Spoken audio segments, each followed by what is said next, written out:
धार्मिक एवं आध्यात्मिक शिव की नगरी वाराणसी में वैदिक सनातन धर्म व संस्कृति को अभिसंचित करने के पावन उद्देश्य हेतु ध्यान योग सिद्धाश्रम की स्थापना पूज्य गुरुदेव श्री स्वामी कमलेश्वरानंद जी के पावन सानिध्य में किया गया है। ऋषि मुनियों, साधु महात्माओं, संत मनीषियों की इस पवित्र धरती पर धर्म की स्थापना और लोक कल्याण के लिए हर युग में किसी न किसी रूप में ईश्वर का प्राकट्य होता आया है और पवित्र आत्माओं में ईश्वर का अंश उतरता आया है। आज के युग में भी पूज्य गुरुदेव श्री स्वामी कमलेश्वरानंद जी अपनी चैतन्य ऊर्जा से संपूर्ण जगत में सत्प्रेम की धारा प्रवाहित कर रहे हैं। पूज्य श्री की चैतन्य चेतना से साक्षात दिव्य सदग्रंथ ब्रह्मवाणी का अवतरण हुआ है, जिससे मानव का कल्याण हो सके। दीक्षा, साधना, ध्यान योग, सिद्धि प्रदाता एवं समस्त मूलभूत समस्याओं का निराकरण उपलब्ध कराने वाले पूज्य गुरुदेव श्री स्वामी कमलेश्वरानंद जी का लक्ष्य है पृथ्वी पर प्रेम की उपासना, आत्म जागरण और समस्त प्राणियों का आनंदमय जीवन। ऐसा जीवन जो शारीरिक, मानसिक, आर्थिक, पारिवारिक हर प्रकार के तनाव व दुखों से पूरी तरह मुक्त हो। इसके लिए पूज्य गुरुदेव श्री स्वामी कमलेश्वरानंद जी विभिन्न प्रकार की दीक्षाएं अनवरत प्रदान करते आ रहे हैं। मैं ब्रह्मप्रिया नम्रता कमलनी आप सभी साधकों को हृदय से प्रणाम करती हूँ और आप सबको प्रणाम करते हुए आप सबसे निवेदन करती हूँ, आइए चलते हैं उस पर ब्रह्म, उस परमात्मा की ओर जिससे हम सभी का सृजन है, जिस परमात्मा से हम सबका संचालन है। आइए पूरे प्राण से उसकी ओर चलते हैं। जीवन का उद्देश्य मनुष्य कहीं भूल गया। जीवन का जो मूल उद्देश्य है वो सिर्फ परमात्मा है। जन्म हमारा सिर्फ इसी हेतु होता है, पर कहीं ना कहीं उस हेतु को हम जब भूल जाते हैं तो परमात्मा गुरु के रूप में ऐसी स्थितियां निर्मित करता है अपनी ओर आपको बुलाने के लिए, आपके स्व से आपको जोड़ने के लिए और आपको जोड़ करके आपको आनंदित करने के लिए। आज इस प्रयाग की धरती से मैं आप सभी का आवाहन करती हूँ। माघ मेला महोत्सव सत्संग साधना शिविर जीवन का परम सौभाग्य, माँ गंगा का तट और हम सब यहाँ उपस्थित हैं हरि चर्चा करने के लिए। हमारे शास्त्रों में जब आप जाएंगे तो हमारे ऋषि मुनि ऐसे सद्गुरुओं के शरण में जाते थे और जाकर के उनसे निवेदन करते थे कि प्रभु हरि चर्चा करिए, हमें उस परमात्मा के बारे में सुनना है। और सुन करके अपने आप को धन्य समझते थे। धीरे धीरे ऐसे ही सुनते सुनते जीव सिर्फ वही और वही हो जाता है। आपका जन्म उस परमात्मा से है और आपकी समाप्ति भी, अर्थात मृत्यु के बाद आप उसी परमात्मा में विलीन होने वाले हो। जीवन और मृत्यु एक क्रम है, एक सिस्टम है, एक विधान है। उस विधाता के द्वारा आपके जीवन का निर्माण भी है, आपका जन्म भी उसी से है और इस जीवन का संचालन भी उसी के द्वारा हो रहा है और अंततः मृत्यु के बाद हम उसी में विलीन होने वाले हैं। लेकिन मनुष्य जो सब कुछ उसी परमात्मा से पाता है फिर भी उसे भूला रहता है और ये जीवन का सबसे बड़ा दुख है। आप गंगा में स्नान करने के लिए आए हैं, आप ऐसा सोचते हैं कि गंगा में स्नान करने के बाद आपके जीवन का जो पाप है वो समाप्त हो जाएगा और आपके जीवन में पुण्य उदय होगा। ये सच भी है। जब जिस भाव से हम जो कुछ भी अर्पित करते हैं उस परमात्मा के चरणों में, वैसा ही हमारे जीवन में प्राप्ति भी होती है। यदि गंगा में आप स्नान करते हो इस भावना के साथ कि हे परमात्मा, मैं तुम्हारे चरणों में आया हूँ, अपने जीवन का जो कुछ भी पाप है, जो कुछ भी पाप क्या होता है, हम विचारों से पाप करते हैं, हम किसी को दुख पहुंचाते हैं तब पाप करते हैं, जब किसी के हृदय को अपनी वाणी से वेदते हैं तब पाप करते हैं, जब किसी के साथ दुर्व्यवहार करते हैं, ये सब पाप है। पर आज व्यक्ति कहता तो है कि पाप मत करिए, पर हर व्यक्ति हमेशा पाप करता रहता है। जब किसी को आप दुख देते हो अपनी वाणी के माध्यम से और अगला दुखी हो जाता है तो वही पाप कर जाते हो। और जो परमात्मा ही तो बैठा है सबके हृदय में, सोचने और समझने की बड़ी आवश्यकता है। किसको पीड़ा देते हैं हम, किसको परेशान करते हैं हम। घर की आज स्थितियां ऐसी हो गई हैं सामान्यतः कि परिवारों में प्रेम नहीं रहा। परिवार की स्थिति ऐसी हो गई है कि सब एक दूसरे को दुख देने में लगे हुए हैं। दुख कहाँ है? कहीं भी दुख नहीं है इस संसार में, लेकिन दुख है कहाँ? मन में। आदमी के मन में दुख है। बचपन से ही दुख आपके मन में व्याप्त है। एक तो दुख का कारण क्या है? आपके दुख का कारण है आपकी इच्छाएं, आपके दुख का कारण है आपके विचार, आपके दुख का कारण है आपकी तृष्णा। और आप यहाँ आते हो इस गंगा में स्नान करने के लिए, इसलिए कि महा दुख से हम निकल जाए। आदमी ये सोचता है कि हम नहा लेंगे, हम तर जाएंगे, हम दुख से मुक्त हो जाएंगे। आपकी मुक्ति, एक तो पहली बात आप मुक्ति के भी बारे में सोचिएगा और जानने की कोशिश करिए। सत्य को जानना, सत्य को समझना हमारे जीवन के लिए बड़ा आवश्यक है। पहली बात, सत्य है क्या? सिर्फ एक ही सत्य है और वो ईश्वर है, वो परमात्मा है, जिसे आप जानते हुए भी नहीं जानते हो। कबीरदास कहते हैं, ना मैं मंदिर ना मैं मस्जिद ना काबे कैलाश में, मोको कहाँ ढूंढो रे बंदे, मैं तो तेरे पास में। जो जो उपलब्ध हो गया उस सभी ने उस ईश्वर को आपके बहुत करीब बताया। आइए जरा करीब से देखते हैं, आपकी आंखों से देखने वाला कौन है? ईश्वर है। वही प्राण के रूप में जब शरीर से निकल जाता है तो आंखें रहती हैं पर हम देख नहीं पाते हैं। तो देखने वाला कौन है? ईश्वर है। प्राण के रूप में जब वो निकल जाता है तो हम कानों से सुन नहीं पाते हैं, हमारी श्वासें बंद हो जाती हैं, हमारे सारे क्रियाकलाप बंद हो जाते हैं और हमें लोग कह देते हैं कि हम मर चुके हैं। और लोग हमें मृत्यु सैया पर लिटा देते हैं और सारे जिसे आप अपने समझते रहते हैं वो सब आपके बेगाने हो जाते हैं। कोई फिर आपको पहचानता नहीं है। परमात्मा के बिना इस संसार में किसी को कोई पहचानता नहीं है और आप सब अपनी पहचान चाहते हो। मैं तो एक ही चीज जानती हूँ, मेरे जीवन का जो अनुभव है वो ईश्वर के सिवा कुछ भी इस संसार में है ही नहीं। लेकिन जीव के जीवन का महादुख ये है कि वो ईश्वर के सिवा सब कुछ जानता है, ईश्वर के सिवा सब कुछ देखता है, ईश्वर के सिवा सब कुछ जानने की कोशिश करता है। भौतिकता में ये मेले का ये किस लिए लगाया गया? किस लिए ऋषि मुनियों ने इसे शुरू किया?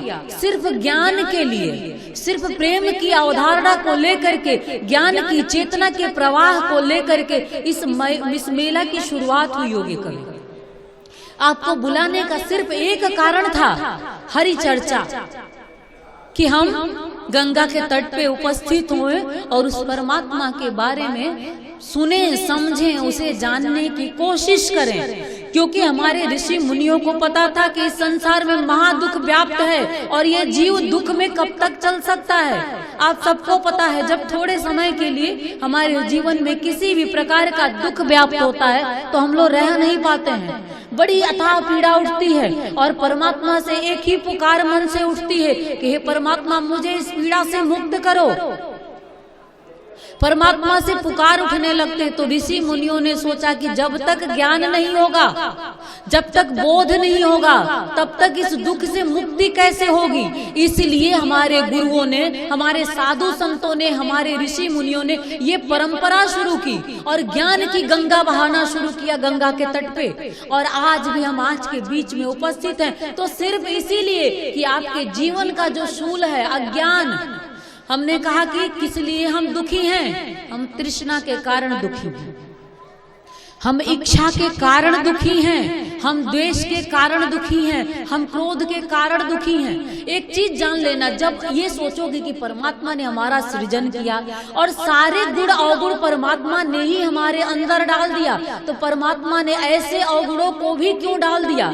मैं तो ये कहूंगी कि देखने की दृष्टि अगर आप बदल दो तो उसने सब गुण डाला है। जैसे चलिए क्रोध पे चलते हैं, महाअग्नि की भी आवश्यकता होती है हमारे जीवन में। जैसे आग जलाते हैं, खाना पकाते हैं और अपनी क्षुधा को शांत करते हैं, वैसे ही क्रोध भी एक अग्नि है और उसकी भी कहीं न कहीं आवश्यकता पड़ती है। हमेशा सिर्फ एक रस में बहने की आवश्यकता नहीं होती है, इसीलिए नाना प्रकार के रसों से परमात्मा ने आपको भर दिया। उसने आपके अंदर काम दिया, क्रोध दिया, मोह दिया, लोभ दिया।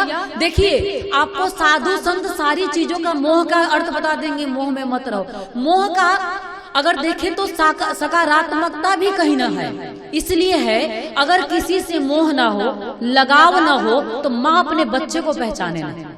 ये मोह ही तो है, ये प्रेम ही तो है जो संसार। प्रेम तो कभी कभी घटता है जी, जैसे राधा को घटा, मीरा को घटा, कृष्ण में प्रेम। कृष्णता का तो नाम ही सिर्फ प्रेम से जाना जाता है। तो ये जो प्रेम की घटना है कभी कभी किसी किसी के बीच में कई कालों के बाद घट जाता है, और जब घटता है तो वहीं परमात्मा का जन्म होता है। राधा राधा राधा क्यों कहते हैं आप लोग? सिर्फ प्रेम का नाम है राधा, सिर्फ प्रेम का नाम है कृष्ण, इसलिए राधा कृष्ण राधा कृष्ण राधा कृष्ण। नहीं तो हम क्यों लेते ये नाम? तो प्रेम कभी कभी घटता है, लेकिन ये जो मोह भी है वो एक दूसरे को बांध करके रखता है।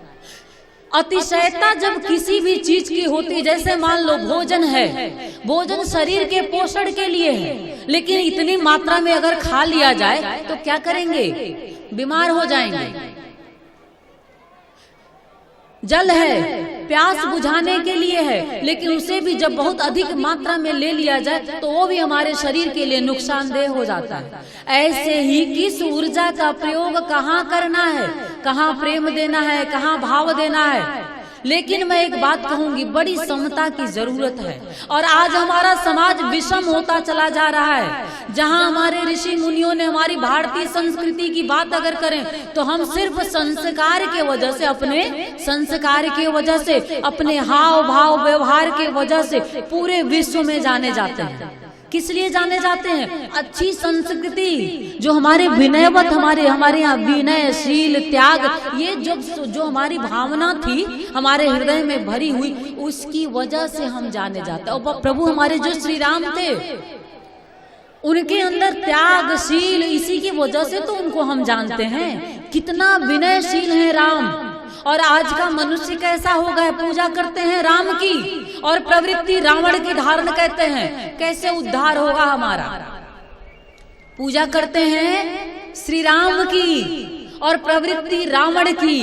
पहले जमाने में एक रावण था और एक राम, तो राम ने रावण का उद्धार कर दिया। यहाँ रावण ही रावण बढ़ते जा रहे हैं संसार में। रावण कहाँ है? हमारे ही मन में रावण है और हमारे ही मन में राम है। जब सद प्रवृत्ति में हम विराजमान होते हैं तो हम राम होते। सद प्रवृत्ति क्या है? प्रेम सद प्रवृत्ति है, ध्यान सद प्रवृत्ति है, योग सद प्रवृत्ति है, ये सब सद प्रवृत्ति है। साधना, मंत्र, ध्यान, पूजा, ये सब सद प्रवृत्ति की ओर ले जाने का सुंदर सा साधन है। और इन सद प्रवृत्तियों से मिलकर राम का जन्म होता है। और जिससे राम का जन्म होता है उसी को आज हमने भुला दिया। सीता के अंदर, ये हमारी माताएं बहनें बैठी हुई हैं, सीता के अंदर कितना त्याग था, सीता के अंदर कितनी दिव्यता थी, सीता के अंदर कितनी पवित्रता थी। हम अपने कुछ नहीं सीखे, हम बस हम अपने देवी देवताओं को भी यदि ध्यान में रखें, उनके धर्म गुण को भी यदि हम ध्यान में रखें, तो हमारे जीवन का उद्धार हो जाएगा। और आप सब यहाँ उपस्थित हुए हो तो भली भांति मैं जानती हूँ कि मन में कहीं न कहीं तो आकांक्षा है कि मेरा उद्धार हो जाए, कहीं न कहीं तो ऐसी भावना है कि परमात्मा मेरा उद्धार हो जाए। बड़े करीब से देखना उसे शुरू करिए, कहीं दूर नहीं है वो। ना मैं मंदिर, ना मैं मस्जिद, ना काबे कैलाश में, मोको कहाँ ढूंढो रे बंदे, मैं तो तेरे पास। ये सुंदर सा शरीर जो परमात्मा द्वारा बनाया गया है, ये परमात्मा का मंदिर है, और इसी मंदिर में वो परमात्मा विराजमान है। और हर पल गुरुओं के माध्यम से, साधु संतों के माध्यम से आपको ये बताता भी रहता है कि मैं कहीं नहीं, मैं तुम्हारे पास हूँ, और बाहर जाओगे तो कण कण में भी हूँ, जहाँ मुझे ढूंढोगे मैं वही हूँ, कण कण में वो है। बस भावना आपकी होनी चाहिए कि प्रभु मुझे आप, एक याचना होनी चाहिए। विचार सिर्फ संसार का मत कीजिए। आप क्या विचार करते हैं? पुत्री, पत्नी, घर, मकान, संसाधन, बस इतने में ही आप सीमित रह जाते हैं। अपने आंखों को खोलिए, सोचिए, आज हैं, कब मर जाएंगे कोई ठिकाना नहीं। मृत्यु तो कभी भी किसी का भी दरवाजा खटखटा सकती है। और जीवन की कितनी अबोधा अवस्था है कि आदमी की उम्र 80 साल की हो जाती है, मृत्यु सैया पर जब लेट जाता है, फिर भी भले मुंह से न बोल पाए, लेकिन फिर भी जब बोलने की कोशिश करता है तो भी यही सोचता रहता है कि मैं मर जाऊंगा तो मेरे इस संसार का क्या होगा। यही सोचता सोचता चला जाता है, मेरे बेटे बेटियों का क्या होगा, मेरे घर संसार का क्या होगा। कभी ये नहीं सोचता है कि मेरा क्या होगा। जन्म आपके लिए हुआ था, अकेले आए हो, अकेले चले जाओगे, कोई साथी नहीं है, कोई एक श्वास देने वाला नहीं है, ना कभी किसी ने दिया, ना कभी देगा। बोध में आइए और परमात्मा के चरण शरण में अपने जीवन को न्यौछावर कर दीजिए। न्यौछावर करने का अर्थ क्या है? मैं ये नहीं कहती हूँ कि कर्म करना छोड़ दीजिए, मैं ये भी नहीं कहती हूँ कि आपने संबंध निभाना छोड़ दीजिए, लेकिन सारे संबंधों को निभाते हुए शाश्वत संबंध को जीना शुरू करिए। शाश्वत संबंध कौन सा है? त्वमेव माता च पिता त्वमेव, त्वमेव बंधु च सखा त्वमेव, त्वमेव विद्या द्रविड़म त्वमेव, त्वमेव सर्वं मम देव देव। क्या कहा? हमारे धर्म शास्त्रों में क्या कहा गया? हमारे ऋषि मुनियों ने क्या कहा? माता पिता भाई बंधु संसार की सब कुछ, सारी जहाँ जहाँ आप देखते हो सब कुछ प्रभु के गुरु के चरणों में बता दिया कि सब कुछ त्वमेव, सब कुछ तुम ही हो यार, सब कुछ तुम ही हो मेरे प्रभु। जो कुछ भी सखा बंधु सब वही है। और जब सबको दे, सब में, माता में, पिता, क्यों देखो आज ध्यान से सुनिएगा, आज के संबंध क्यों बिखरने लगे हैं? क्योंकि हमारे ऋषि मुनि कहते हैं कि माता पिता में भी वही है, भाई बंधुओं में भी वही है, संसार की हर वस्तु में वही है। और हम क्या करते हैं? न माता में परमात्मा दिखता है, न पिता में परमात्मा दिखता है, न भाई बंधुओं में परमात्मा दिखता है, और न जगत के किसी कोने में परमात्मा। जब यही नहीं दिखा तो कहाँ दिखेगा? तो शुरुआत करनी है, सबसे पहले अपने में देखना शुरू करो। कहीं है तो सबसे पहले आप में है, और अपने से शुरू करो।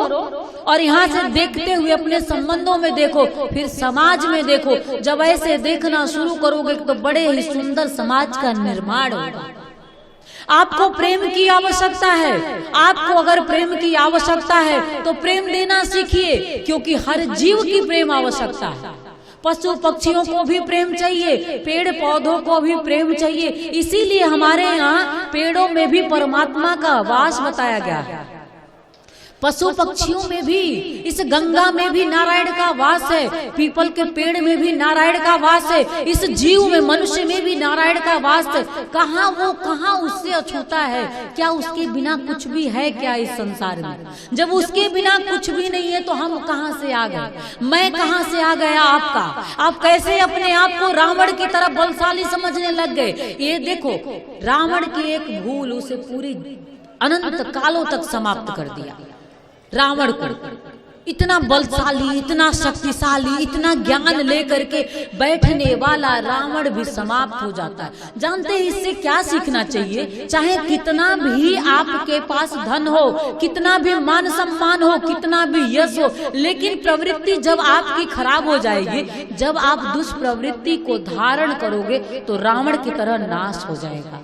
और राम की तरह सीधा साधा, राम कितने सीधे हैं, राम हमेशा मुस्कुराते हैं, राम इतने प्रेम में है, और राम इतने सहज सरल होते हुए रावण जैसे शक्तिशाली आदमी का भी वध कर देते हैं। क्यों? क्योंकि परमात्मा कभी दुष्प्रवृत्ति को जीतने नहीं देता। हमेशा से, कई कालों से देख लो, जब भी कुछ ऐसी दुष्प्रवृत्तियां खड़ी होने की कोशिश करती हैं तो परमात्मा ही कोई रूप लेता है भगवान का और दुष्प्रवृत्ति को समाप्त कर देता है। इसलिए मैं आप सबको इस मंच से आज संदेश देना चाहूंगी कि अपने हृदय में सद्प्रवृत्ति का धारण करिए, और अपने हृदय में सद्प्रवृत्ति धारण करिए और गुरु के चरण शरण जाइए। और आपके घर के जो लोग हैं, आपके पुत्र, आपके बेटे बेटियां हैं, उनके अंतः में भी सद्प्रवृत्ति भरने की कोशिश। शिक्षा मत दीजिए, सिर्फ डॉक्टर इंजीनियर मत बनाइए, सिर्फ के जीविकोपार्जन के लिए धन कमाने की व्यवस्था मत दीजिए। उनके हृदय में, उनके विचार भाव में संस्कार भी भरिए, त्याग सिखाइए, शील सिखाइए, दया भाव की ममता भरी। अगर नहीं भरेंगे, जानते हैं क्या होता है? माता पिता शिक्षा दे देते हैं, आज के समय में संस्कार नहीं देते हैं, और संस्कार नहीं देते हैं इसलिए बेटे बेटियां शिक्षा पाने के बाद माता पिता को ही उपेक्षित कर देते हैं। आज के समय का युग क्या है? हमारे बच्चे माता पिता को बैंक समझते हैं, पैसे मांगते हैं और अपने जीवन की पूर्ति कर लेते हैं, पढ़ाई कर लेते हैं, आप उनकी शादी ब्याह कर देते हैं, आप बढ़िया से उनका जो कुछ, माता पिता जितने अच्छे से उनका पालन पोषण करते हैं, कभी कोई बेटे बेटियां इतने सुंदर तरीके से अपने माता पिता का पालन पोषण नहीं करते हैं। दुख है, क्यों नहीं करते हैं? करना चाहिए, लेकिन हम माता पिता के रूप में कहीं हमने ही तो भूल नहीं कर दी। संस्कार देने के लिए गुरु के चरण में ले ही नहीं गए। सिर्फ शिक्षा, पहले हमारे राम गुरु के चरण में जाकर के शिक्षा और संस्कार दोनों सीखते हैं। विश्वामित्र के पास जाकर के भगवान श्री राम जो राजा हैं, राम राजा है, सामान्य दृष्टिकोण में अगर देखें तो राम राजा हैं, और उनको गुरु के यहाँ जा करके इतना कार्य करने की क्या जरूरत थी? अपने राज्य में रहते, राजकुमार बने रहते, लेकिन माता पिता ने क्यों भेजा? संस्कार के लिए, क्योंकि बिना संस्कार के घर बसता नहीं है जी। सिर्फ शिक्षा से हमारा घर उजड़ता जा रहा है। और देख तो रहे हैं हमारे समाज की स्थिति, जहां हम शिक्षा के मंदिर में, विद्यालय में जब हम भेजते हैं अपने बच्चों को तो शिक्षा लेने के लिए भेजते हैं। आज के बच्चे क्या सीख करके आते हैं? नशा करना। देखते हैं आप वो क्या करते हैं? हाव नहीं, भाव नहीं, व्यवहार नहीं, शिष्टाचार नहीं, और ऊपर से सीख करके आते हैं तो ऐसा व्यसन सीख करके आते हैं कि जीवन को समाप्त करने की ओर होते हैं। और जब माता पिता ऐसी स्थितियों में अपने बच्चों को देखते हैं तो आंखों से आंसू निकलता है। मैं सबसे निवेदन करती हूँ, आप सबसे, क्योंकि मैं आपके जीवन में सुख देखना चाहती हूँ, आपके जीवन में शांति देखना चाहती हूँ, आपके जीवन में प्रेम देखना चाहती हूँ, आपके जीवन में आनंद देखना चाहती हूँ। इसलिए मैं आप सबसे निवेदन करती हूँ कि इस माघ मेले से अपने हृदय में गुरु को लेकर के जाइएगा। मैं जब शुरू में ही आई तो मैंने आपसे कहा, गुरु नीर चीर करने की युक्ति बताता है। गुरु कुम्हार शिष्य कुंभ है, गड़ी गड़ी काढ़े खोट, अंदर हाथ सहाय दे, बाहर बाहे चोट। गुरु एक सुंदर सा निर्माण करता है आपके जीवन का। इतना सुंदर गुरु तपाता है, गुरु बताता है, गुरु सुंदर सा सृजन करता है। और फिर आपको संसार में विश्वामित्र ने क्या किया, इतने दिन तक अपने पास राम को रख करके सद्गुण भर रहे थे। उनको इतना विनयमत राम कहाँ से हैं? गुरु को हृदय में रखते हैं, इसलिए हैं।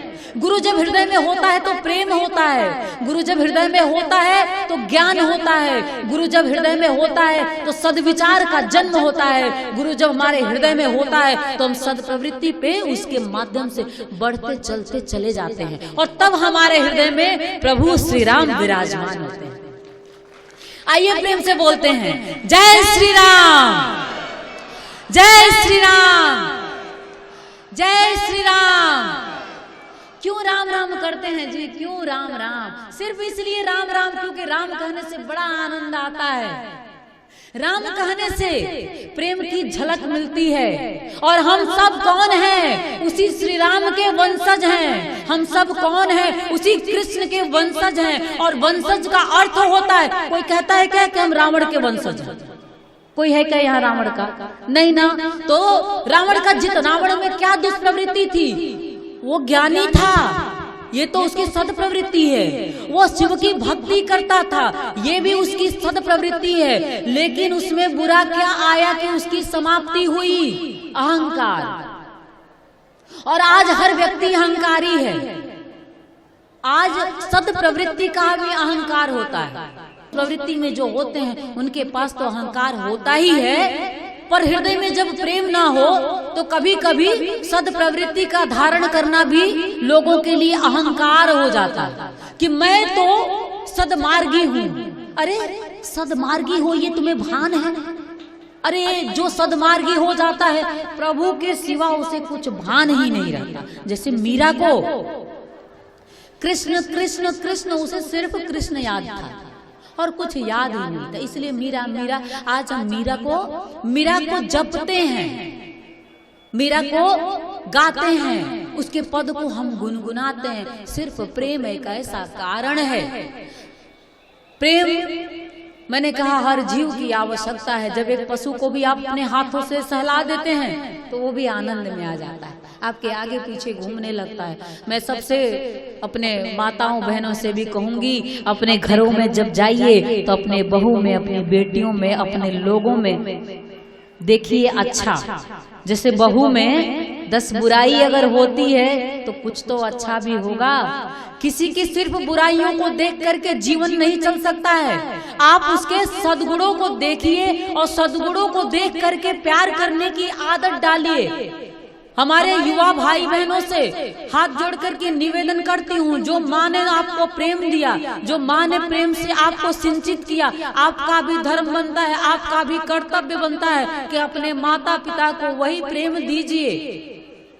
देंगे तो आने वाली पीढ़ी आपको भी देगी। बड़ी जरूरत है अपने संस्कार, अपनी संस्कृति को याद करने की, क्योंकि हम देख रहे हैं धीरे धीरे हम अपने आप को भुलाते जा रहे हैं। हमारी जो पहचान थी, जिसकी वजह से हम जाने जाते थे पूरे विश्व में, कहीं ना कहीं हम उसे खो रहे हैं। इसलिए आप सबकी जिम्मेदारी है, हमारी माताओं की जिम्मेदारी है कि ऐसे सद्गुण अपने बच्चों में भरिए। जब कहीं देखिए कि वो लोभ में है, वो कहीं अहंकार में है, वो कहीं तृष्णा में है, तो उसे समझाइए बेटा ये ठीक नहीं है। जानते हैं जब माताएं बड़ी छोटी छोटी गलती करती हैं, बच्चा जब स्कूल से पेंसिल चुरा के लेके आता है, कुछ छोटी छोटी चीजें चुरा के लेकर के आता है, माताएं छुपा देती हैं और मुस्कुरा करके छोड़ देती हैं। ये नहीं सिखाती है कि बेटा ये गलत है, और वही चोरी करते करते जिंदगी भर वो चोरी करता चला जाता है। जब बड़ा होता है तो नौकरी चाकरी करने लगता है, धन कमाने लगता है, तो माता से ही चोरी करने लगता है, पिता से चोरी करने लगता है, अपने घर के लोगों से चोरी करने लगता है, और सिर्फ अकेला पशु की समान अपना पोषण करने लगता है। पशु का स्वभाव है सिर्फ अपना पोषण करना। इतना घास उसके सामने रख दो वो पूरा खा जाएगा, वो अगल बगल वालों के बारे में नहीं सोचेगा। और मनुष्य का स्वभाव क्या है? एक रोटी हो तो बांट करके खाएंगे, ये मनुष्य का स्वभाव है। ये स्वभाव बताएगा कौन? आप बताएंगे।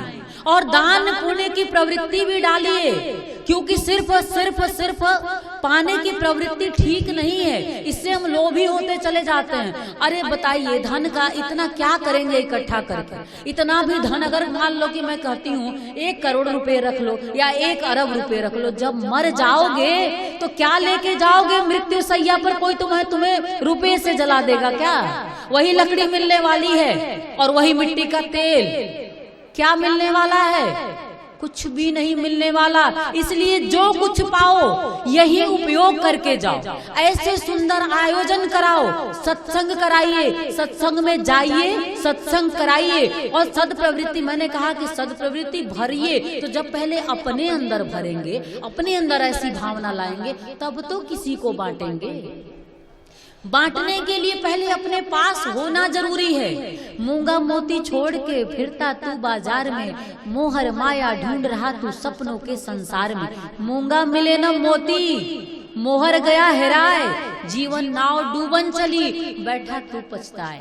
वक्त आएगा एक दिन पछताने का, जब 80 साल के हो जाओगे, जब 90 साल के हो जाओगे और घर में पानी मांगोगे और जब कोई देने को नहीं दौड़ेगा, तो नाम की आदत डाल लो, गुरु की, परमात्मा की। कहाँ डालना है? चित्त में, अपने मन में, अपने मस्तिष्क में, अपने हृदय में परमात्मा को धारण करना है। अगर परमात्मा को धारण कर लोगे तो जब उम्र कितनी भी हो जाए हम तो अपने आनंद में रहेंगे। 80 साल के हो जाएंगे, बैठ के राम राम करेंगे। लेकिन राम राम करने की आदत हो तब तो, रामू करने की आदत होगी तब क्या करोगे? बेटे को रामू रामू कहते रहोगे और रामू कहेगा क्या बैठ के दिन भर बुलाते रहते हो। जब कोई ऐसा बोलता है तो बहुत दुख होता है। बोलते हैं आज के बच्चे, समय नहीं है हमारे, बीमार हो गया हूँ बेटा ले चलो अस्पताल दिखा दो। बेटा कहता है समय नहीं है। याद दिलाइए उसे, कर्तव्य है आपका। जब तुम छोटे थे तो मैं तुम्हें किस तरह से पाल पोस रहा था। अपने खून से माता पिता सिंचित करते हैं, लेकिन संस्कार यही देना भूल जाते हैं। उनको बताना भी जरूरी होता है, प्यार जताना भी जरूरी। सिर्फ प्यार करिए मत, कर्तव्य भी सिखाइए कि मेरे प्रति, अर्थात माता पिता के प्रति, समाज के प्रति, सबके प्रति तुम्हारा कर्तव्य है बेटे। सिर्फ अकेले तुम जन्म नहीं लिए हो, भले जन्म लिए हो तो क्या, लेकिन ये सब परमात्मा ने तुमसे जोड़ा। सब में देखो उसे, उस एक को, उस अविनाशी को, और सबका पोषण करने की कोशिश करो। नहीं तो वो, आज का दुख क्या है, आपका बेटा अकेला हो जाता है, पूछने वाला कोई नहीं रहता है, क्योंकि आपने यही सिखाया। अकेला अकेला सिखाया, अकेले खा लो, अकेले पी लो। माताएं बहुत सिखाती हैं, चुपके से खा लो, चुपके से पी लो, ऐसी सारी स्थितियां बताती। ये सब दुर्गुण है, मत सिखाइए। विराट बनाइए, इतना विराट बनाइए, समुद्र की तरह विराट। इतनी विराटता आनी चाहिए कि आप में लोग समाहित होना चाहें। ये जन समुदाय क्यों यहाँ उपस्थित है? विराटता को देख के। गंगा की विराटता है, परमात्मा की विराटता है, उस अनंत अनंत की विराटता को, उस ज्ञान को, उस प्रेम को देखने आते हैं। और गुरु एक माध्यम है, गुरु एक माध्यम है आपके अंदर ज्ञान प्रेम भरने के लिए। आज ऐसा ही जीवन में क्षण आया है, इसलिए नीर छिर करने की युक्ति सीख के जाइएगा। सिर्फ मेले में आए और नहाए मत चले जाइएगा। गंगा में स्नान कर लिए, चलिए स्नान आपने कर लिया, शरीर तो शुद्ध हो गया, मन कैसे शुद्ध होगा? मन को शुद्ध करने के लिए क्या करेंगे? मंत्र करेंगे, साधना करेंगे, ध्यान करेंगे, नाचेंगे, गाएंगे, उत्सव मनाएंगे। किसके लिए? किसके लिए? उस परमात्मा के लिए। तो आज का ऐसा ही शुभ दिन है कि अब हम उसकी ओर धीरे धीरे बढ़ रहे हैं, और 2 दिनों में ऐसा उत्सव मनाएंगे कि परमात्मा को आपकी याद आएगी। सच पूछिए तो वो हर पल आपको याद करता है। हम ही भूले बिसरे रहते हैं, हम ही उसको याद नहीं करते हैं, इसलिए वो ऐसा संयोजन करता है। क्या आवश्यकता है गुरु को कि कहीं से, इतने दूर से, महाराष्ट्र से चल के उत्तर प्रदेश में आए? किस लिए? सिर्फ इसलिए कि हम प्यासे हैं आपके प्रेम का, और हम आपके जीवन में वही प्रेम भर देना चाहते हैं, क्योंकि हम जानते हैं कहीं ना कहीं दुखी हो आप उस परमात्मा के बिना। और जानते हैं राजा बड़ा संपन्न होता है, फिर भी उसके जीवन में कुछ ना कुछ दुख लगा रहता है। और एक फकीर जो होता है, अगर आपके पास धन नहीं है तो जरा सा फकीर की ओर देख लिया करिए। एक फकीर होता है, कुछ भी उसके पास नहीं रहता है और कुछ नहीं होते हुए भी वो आनंद में रहता है, क्योंकि वो हर पल अपने हृदय में परमात्मा को धारण करके चलता है, इसलिए वो फकीर रहता है। फकीर का जो ये स्वभाव है फकीरी का, वो आप में आना चाहिए। नानक में ये फकीरी थी। आपके पास कंबल नहीं रहेगा तो ठंडी में आप दुखी हो जाओगे कि मेरे पास कंबल नहीं है, और नानक रास्ते पे चलते हुए कंबल बांट देते हैं। जितनी बार आप उनको कंबल उड़ाते हो, अपने शरीर के बारे में वो नहीं सोचते हैं, वो क्या करते हैं, दूसरे को देखते हैं और बांटते हुए चले जाते हैं। इसलिए आज नानक है।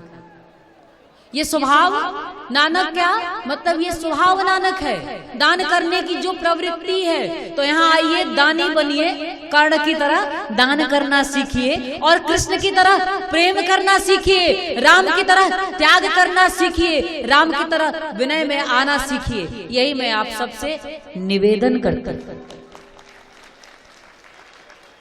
बड़ा ही सुंदर व्यवस्था है उस परमात्मा की।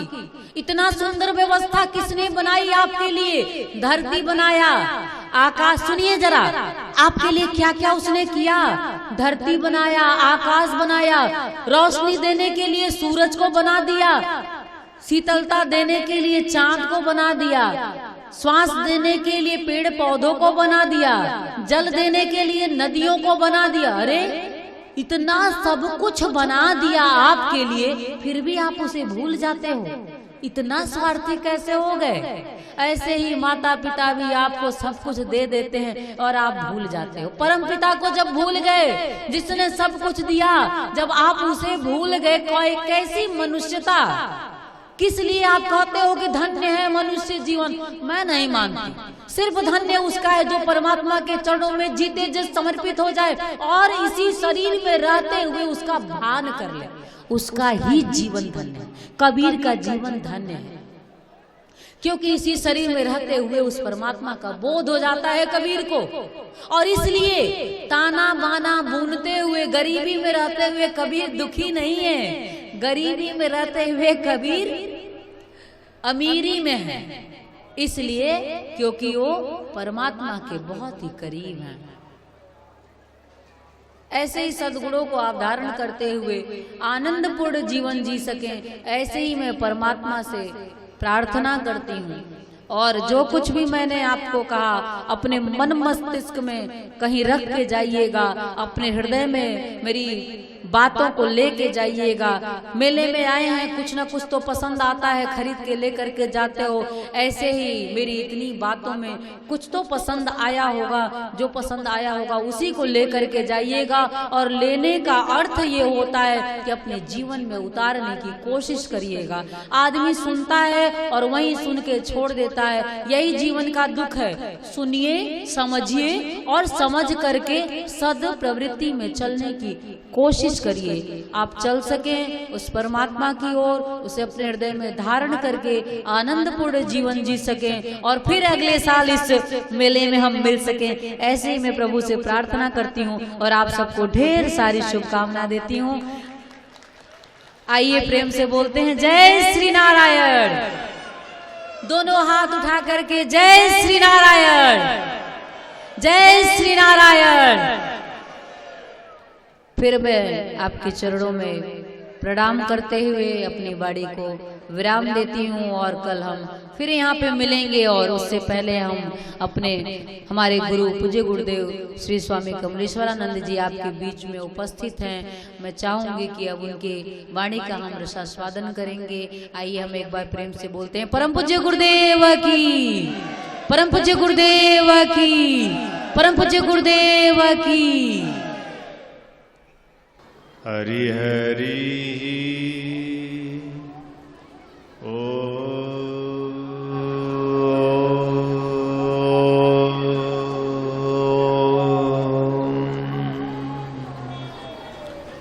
हरि हरि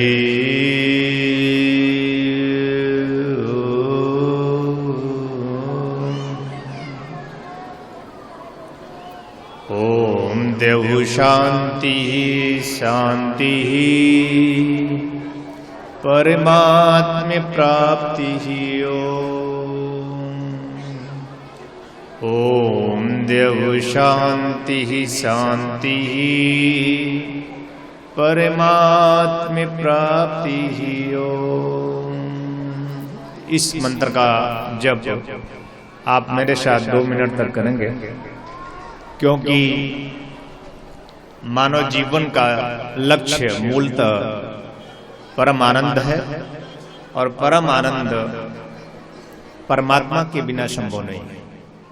इसलिए इस मंत्र के जप से हम जो परमात्मा प्राप्ति का मंत्र है, अगर हम नित्य जप करेंगे तो निश्चित रूप से हमारे जीवन में आनंद का प्रादुर्भाव होगा। तो आप मेरे साथ 2 मिनट तक इस मंत्र का जप करें।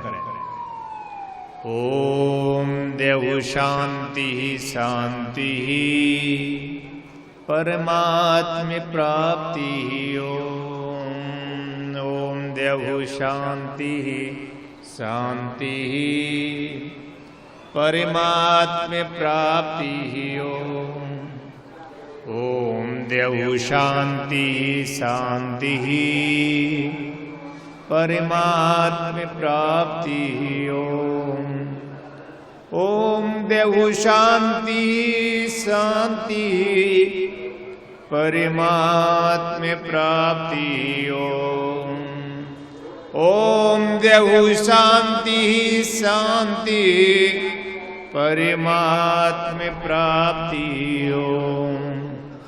ओम देव शांति शांति परमात्म प्राप्ति ओम। ओम देव शांति शांति परमात्म प्राप्ति ओम। हरि हरि ओम।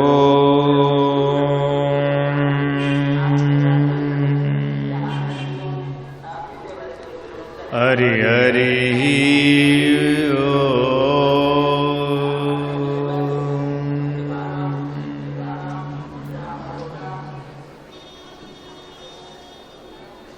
हरि हरि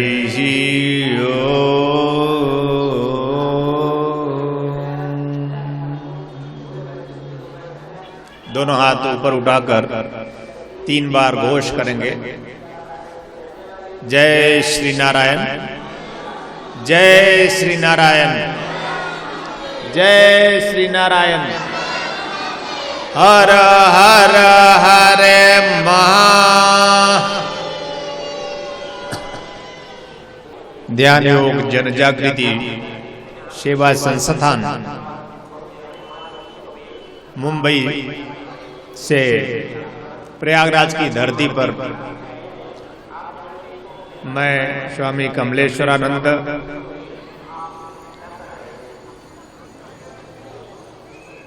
इस पुनीत पावन पर्व पर माघ मेला में आप सब आए। माघ मेला के महात्म्य को समझने, गंगा स्नान करने, जीवन में समस्त पापों और तापों का नाश करने के लिए और गंगा की दिव्यता, गंगा की पवित्रता, गंगा की निश्चलता को धारण करने के लिए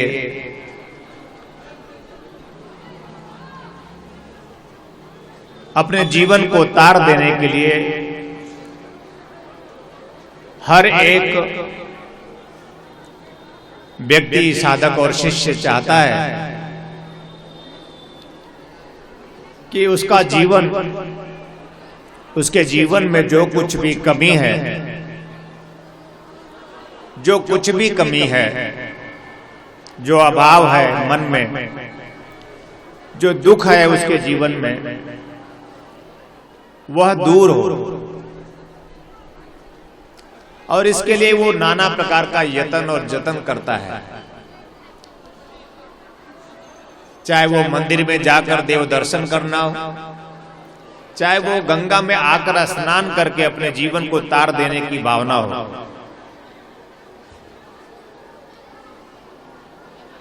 भारत अपने आप में इसी भावनाओं से, ऐसे ही पुनीत भावनाओं से परिपूर्ण होता है। और इसीलिए जब हम अपने समस्त पापों और तापों को क्षण मात्र में समाप्त कर देने की चाहत रखते हैं, और ऐसी भावना से भर करके हम जब माघ मेला के इस महात्म में आकर उसकी महिमा गाते और सुनते हैं और गंगा स्नान करते हैं, तो निश्चित रूप से हमारी भावनाएं हमें पूर्ण करती हैं। और भारत इसी में भारत है जो भावों से जाना जाता है, जिसके मन में दिव्य भाव हो, जिसके मन में दिव्य विचार हो, वह भारत का वासी है। जिसके मन में अपने तन को स्वस्थ करने की भावना हो, जिसके मन में अपने मन को निर्मल करने की भावना हो, और जो तन मन से पार भी उतर जाने की चाहत रखता हो, वो भारत का वासी है। जो तन मन के सुख और दुख से पार और परे की सोचता हो कि क्या मैं जीवन में अपने दुख से मुक्त हो पाऊंगा, क्या अपने जीवन में विषाद से मुक्त हो पाऊंगा, जिसके मन में ऐसे चिंतन होते हो और सद्गुरु सद्विद्ता के चरण शरण में बैठकर वह ऐसे प्रश्न करता हो कि हे गुरुदेव, मैं अपने दुखों से मुक्त हो जाना चाहता हूं, ऐसी भावना के साथ जो प्रयागराज में आकर गुरु के साथ सत्संग करता है, जो उस सत्य श्वास की ओर, जो उस सत्य प्राण की ओर, जो उस सत्य आत्मा की ओर गतिशील होने की भावना सदगुरु के समक्ष रखता हो, सचमुच वही भारत का वासी होता है, वही भारत होता है। और मैंने कहा था, भारत इसी मायने में भारत है कि वो समस्त दुखों से मुक्त एक आनंद में प्रतिष्ठा चाहता है।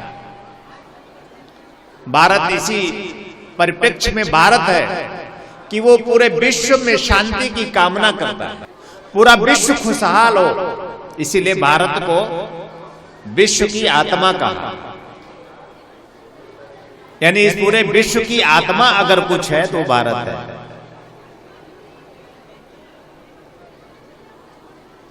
भारत विश्व की आत्मा क्यों है? क्योंकि भारत ये चिंतन करता है कि विश्व मेरा परिवार है। वसुधैव कुटुंबकम ऋषि ने कहा, ओम शांति शांति ही शांति ही ओम कहा, यानी हे प्रभु, पहले शांति का अर्थ है कि मेरे हृदय में शांति हो, अत्र शांति। हे प्रभु, मेरे हृदय में शांति हो। हे प्रभु, तत्र शांति, वहां भी शांति हो, यानी मेरे में हो और मेरे स्वजनों में भी शांति हो, मेरे में हो और मेरे परिवार में भी शांति, मेरे में हो और मेरे पुत्र और पुत्रियों में भी शांति हो, हमारे घर परिवार में शांति हो। तत्र शांति, हमारे पड़ोस में भी शांति हो। क्योंकि अगर हम शांत हैं पति के रूप में और पत्नी अशांत है तो हमारी शांति भंग हो जाएगी। हमने प्रार्थना की, एक ऋषि के रूप में हमारे भारत का ऋषि प्रार्थना किया कि मेरे हृदय में शांति हो। आप क्या चाहते हैं? शांति चाहते हैं। और इसी शांति की कामना लिए हम देवालय, शिवालय, तीर्थालय आते हैं। अत्र शांति, मेरे हृदय में शांति, तत्र शांति, मेरे स्वजनों में शांति, और तीसरी शांति का अर्थ है सर्वत्र शांति, कि पूरे विश्व में शांति हो। यह विचार, यह धारणा केवल भारत का ऋषि करता है।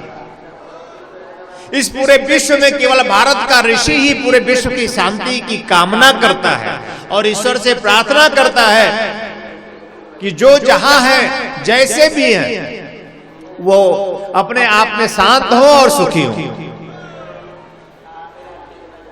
ऐसे ऋषियों के लिए, ऐसे महर्षियों के लिए हम उनके स्वागत करें, उनकी अभ्यर्थना करें और उनके लिए जोरदार तालियां बजाएं।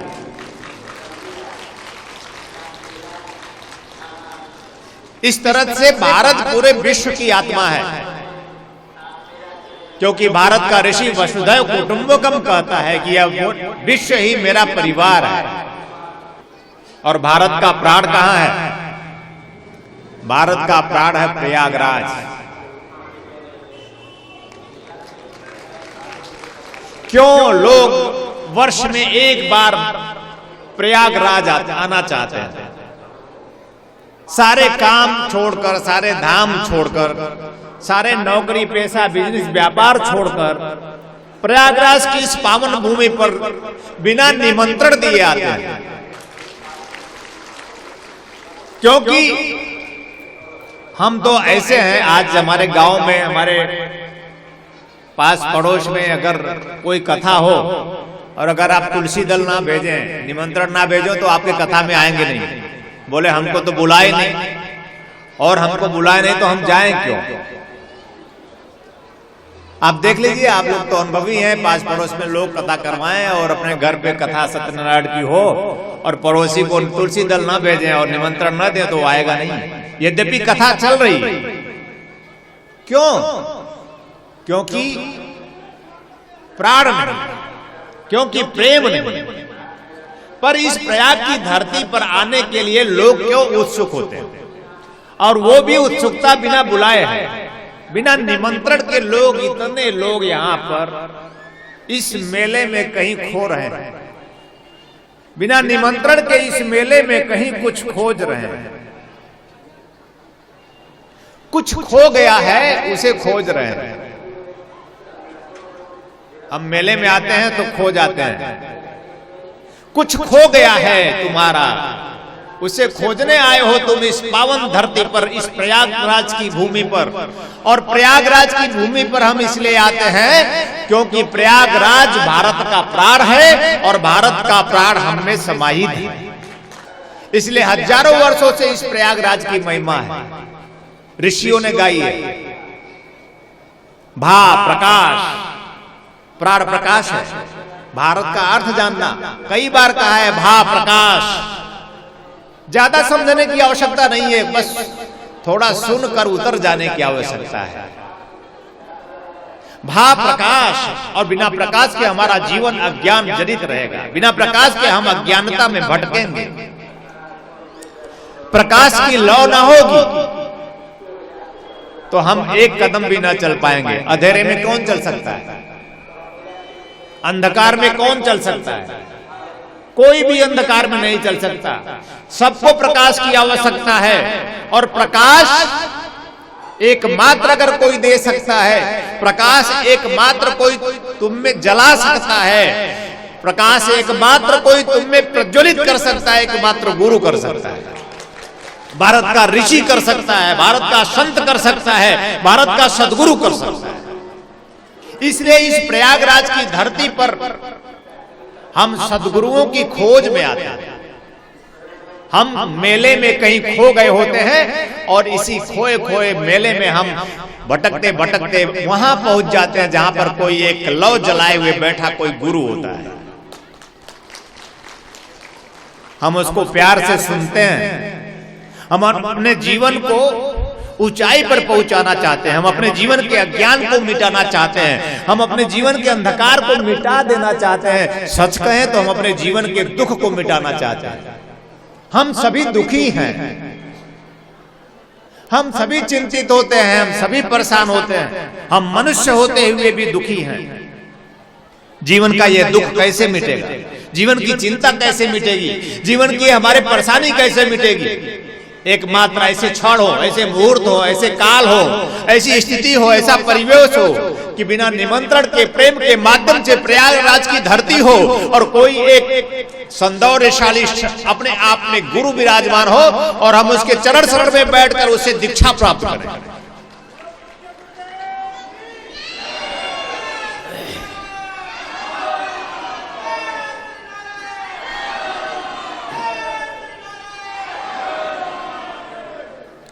भा प्रकाश है, रत लीन है। जो प्रकाश की ओर लीन होने की क्रिया करता है वो भारत होता है।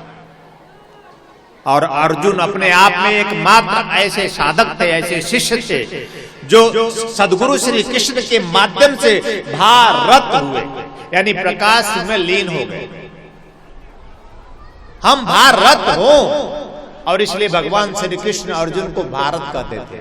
हे भारत उठो, हे भारत जागो, तुम क्यों सो गए। हमारे गुरुजी कहते थे, परम पूज्य सदगुरुदेव परमहंस स्वामी निखिलेश्वरानंद जी, वे कहते थे कि भारत में उत्तर प्रदेश क्यों सो गया।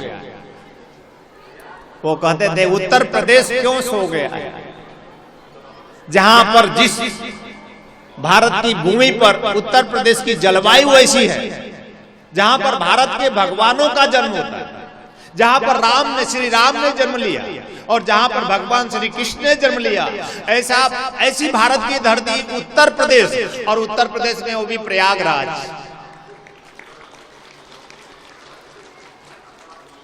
यहां की जलवायु ऐसी है जहां से कोई भी जीव शिव बन सकता है। यहाँ की जलवायु ऐसी है कोई भी नर नारायण बन सकता है। यहाँ की जलवायु ऐसी है, ऐसे महात्मा है, ऐसा तप है, ऐसी साधना है, ऐसी उच्च कोटि की सिद्धियां हैं, ऐसे संत हैं यहाँ पे जिनके प्रभाव से कोई भी पुरुष पुरुषोत्तम बन सकता है। और हम नर हैं, हमें नर से नारायण बनने की क्रिया करनी है। हम नर होंगे तो दुखी होंगे, चिंतित होंगे, परेशान होंगे और हम इसी दुख में मर जाएंगे। पर हमारा जन्म इस दुख में मरने के लिए नहीं हुआ था, हमारा जन्म इस दुख से मुक्त होने के लिए हुआ था। और दुख से मुक्ति के लिए ही हम इस प्रयागराज की धरती पाकर गंगा स्नान करते हैं, सदगुरु के चरण में बैठकर उनसे ज्ञान दीक्षा प्राप्त करते हैं। भारत आओ चले उस प्रकाश की ओर जो बाहर नहीं है, जो तुम में आंखें बंद कर तुम उतर सकते हो इस तन मन से पार प्राणों की यात्रा पर। और मैंने कहा प्रयागराज प्राण है भारत, प्रयागराज प्राण है भारत का। और यह जीवन का सौभाग्य है कि इस समय विशेष में कोई गुरु हो और कोई शिष्य हो और समस्त दुखों से मुक्त हो जाने के लिए अपने प्राणों में उतर जाने की चाहत रखता, डूब जाए। जिन डूबा तीन पाइयां, कबीर साहब ने कहा, जिन डूबा तीन पाइयां गहरे पानी पैठ।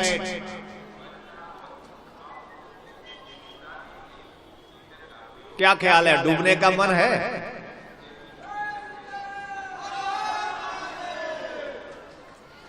डूबने का मन बनाइए। और वो डूबना उस पानी में नहीं है, गंगे च यमुने च गोदावरी सरस्वती नर्मदे सिंधु कावेरी जलस्नि सन्निधम कुरु ब्रह्मांडोदक तीर्थानि, यानी ब्रह्मांड के सारे तीर्थों का जल इकट्ठा कर लो और उसमें भी डूब जाओ तो तुम उस प्राण प्रकाश में, प्रयागराज में तुम्हारा प्रवेश नहीं होगा, उस आनंद में प्रवेश नहीं होगा। कबीर साहब ने कहा, जिन डूबा तिन पाइयां, आंखें बंद कर स्वयं में डूब जाने की क्रिया जब कोई व्यक्ति साधक शिष्य करता है तो वो समस्त दुखों से मुक्त हो जाता है। ध्यान रहे, प्रयागराज की धरती पर आकर गंगा स्नान करना अपने आप में बहुत ही पुण्यदायी है। और गंगा स्नान करके गुरु के पास आकर दीक्षा प्राप्त करना उससे भी ज्यादा पुण्यदायी है। हमारे जीवन की परिपूर्णता हमें तब प्राप्त होगी प्रिय, जब उस गंगा में स्नान करेंगे जो कल कल छल छल बहती है। वो गंगा गंगा अपने आप में दिव्य है, गंगा अपने आप में पावन है, गंगा अपने आप में निर्मल है, गंगा अपने आप में हर पल प्रवाहित है। केवल गंगा, विश्व की जितनी भी नदियां हैं उसमें सिर्फ गंगा ही ऐसी नदी है जो आपको तार सकने में सहायक है। विश्व की जितनी भी नदियां हैं केवल गंगा नदी का जल ऐसा है जो जीवनदायिनी है। गंगा को समझने की कोशिश करिएगा। गंगा जो जीवनदायिनी है, गंगा ही, क्योंकि गंगा में कुछ ऐसे महात्म है, कुछ ऐसी रासायनिक क्रिया है। क्यों है? क्योंकि गंगा के तट पर हमारे ऋषियों ने आत्म साक्षात्कार की क्रिया की। गंगा के तट पर बैठकर ऐसे बहुत सारे ऋषियों ने प्राण में प्रवेश किया। गंगा के तट पर बैठकर आत्म साक्षात्कार की क्रिया से आत्मदीप का प्रज्वलन किया हमारे ऋषियों ने। इसलिए गंगा अपने आप में कभी गंदी नहीं होती। गंगा सबको बदल देती है, गंगा सबको परिवर्तित कर देती है, गंगा सबका उद्धार करती है। यहां तक कि हड्डी मारो मर जाता है, उसमें कितनी लाशें बहा दो अन्य नदियों में तो अन्य नदी का जल सड़ जाएगा, पर गंगा नदी में लाश बहा दो, लाश पे लाश बहा दो, ऐसी हजारों लाखों करोड़ों लाशें तो गंगा में बही गई हैं, पर गंगा आज भी गंदी नहीं है। ऐसा क्या प्रभाव है गंगा के जल में? गंगा के जल में प्राण है, गंगा के जल में क्रांति लाने की प्रक्रिया है, गंगा के जल में पोषकता है, गंगा के जल में आपको प्राणदान देने की क्षमता है, गंगा के जल में आपके तन को, आपके मन को विशुद्ध कर देने की क्रिया है। उसका कारण है भारत के ऋषि, उसके कारण है भारत के सदगुरु संत सद्वित्ता। क्योंकि इस गंगा के तट पर बैठकर हजारों ऋषियों ने उपलब्धि करी है उस प्राण की, उस आत्मा की, उस परमात्मा की, उस परम शांति की, उस परम आनंद की प्राप्ति करी है। इसलिए जब हम गंगा में स्नान करते हैं तो हम तर जाने की भावना में आते हैं, हम निर्भर होने की भावना में आते हैं, और मन में एक भावना होती है कि हमारा पाप कट गया। एक भावना है, अभी पाप कटा, डुबकी मारे तो कट गया, और बाहर निकले तो पाप फिर आकर बैठ गया।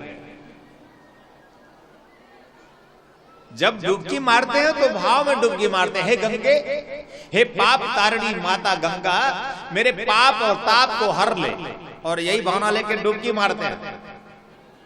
पाप और ताप उतर जाता है सिर से, और जब आप बाहर आते हैं तो वो भावना ही खत्म हो जाती है। तो पाप जो उतर के पेड़ पे चढ़ा रहता था वो आगे सिर पे भी बैठ जाता है। रामकृष्ण परमहंस से कथा कहते थे, लोगों ने पूछा क्या गंगा में स्नान करने से लोग तर जाते हैं, उनके पाप कट जाते हैं? रामकृष्ण परमहंस ने कहा कि अवश्य, गंगा में जब हम डुबकी मारते हैं तो क्या है कि पाप गंगा में जाता ही नहीं। जब कोई गंगा नहाने जाता है तो पाप उसके सिर से, गंगा के डर से पाप उतर जाता है, और जो गंगा के किनारे पेड़ रहता है उसी पे बैठ जाता है, और वो पाप इंतजार करता रहता है, क्योंकि ये गंगा में गया है, अच्छी भावना लेकर गया है, हे माँ गंगे, हे माँ गंगे। ठंडी के कारण ही गंगे गंगे कर रहा हो। जब ठंडी खूब लगती है तो राम नाम बहुत आता, भगवान जी राम जी राम जी, और किसी तरह कांपते हुए जाके डुबकी मार के झट से निकल जाते हैं, कपड़े पहनना चाहते हैं। तो हे माँ गंगे करते जब आप जाते हैं तो निश्चित रूप से गंगा पाप ताप निवारणी, गंगा आपके तन को स्वस्थ करती है, ये एक वैज्ञानिक प्रक्रिया। गंगा आपके तन को स्वस्थ करने की क्षमता रखती है, किसी अन्य जल में नहीं। गंगा के जल में ऐसी ताकत है जो आप हजारों वर्ष तक बाटल में पानी भर के रख दो तो वो सड़ेगा नहीं। आप यमुना के जल को ले जाइए तो 10 दिन में सड़ जाएगा। किसी भी प्रकार के नदी का जल मत पीजिए, किसी भी प्रकार का नदी का जल पीने योग्य नहीं है, लेकिन अगर गंगा जल मिले तो जरूर पी लीजिए।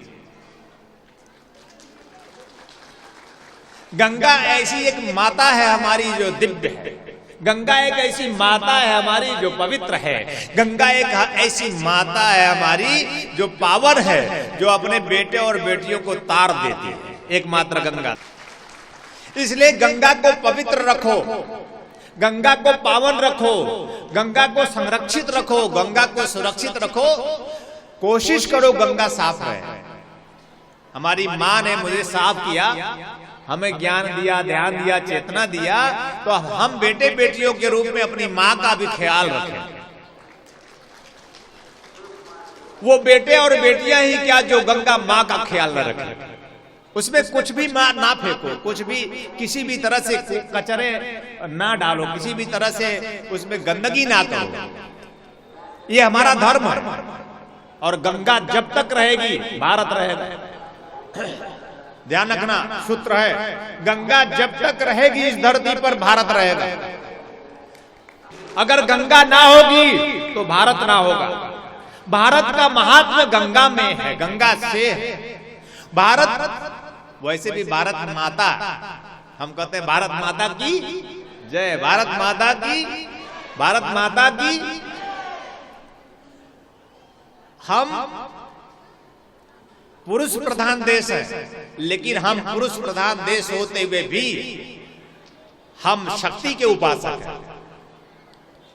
हम दुर्गा की उपासना करते हैं, हम काली की उपासना करते हैं, हम लक्ष्मी की उपासना करते हैं, और हम अपनी माता की उपासना करते हैं, और हम भारत माता की भी उपासना करते हैं। देखिए ये सब माताएं हैं, दुर्गा माता, काली माता, छिन्नमस्ता माता, बंगलामुखी माता, धूमावती माता, महालक्ष्मी माता, और हमारी माता, तुम्हारी माता, माता ही माता है। जीवन का सौभाग्य है कि हम ऐसे पुरुष हैं जो हम माता के उपासक हैं। और वो पुरुष ही क्या जो अपनी माँ का उपासक ना हो। वो पुरुष ही क्या, पुरुष ही नहीं हो सकता जो अपनी माँ की उपासना न करता हो। तालियां। वो पुरुष नपुंसक है जो मां शक्ति का उपासक ना हो। वो पुरुष ही नहीं है, और वो पुरुष पुरुषोत्तम नहीं बन सकता। अगर एक पुरुष पुरुषोत्तम बनना चाहता है, अगर एक पुरुष अपने आप में क्षमतावान बनना चाहता है, तो माता की उपासना करे। अगर पुरुष माँ की उपासना करे, दुर्गा माता, काली माता, छिन्नमस्ता माता, महालक्ष्मी माता, गंगा माता, हमारी माता, तुम्हारी माता, सबकी माता, अगर पूरा विश्व माँ की उपासना में रत हो जाए तो निश्चित रूप से पूरा विश्व अपने आप में संपूर्णता प्राप्त करेगा, आनंद प्राप्त करेगा। बोलो ना जय श्री नारायण।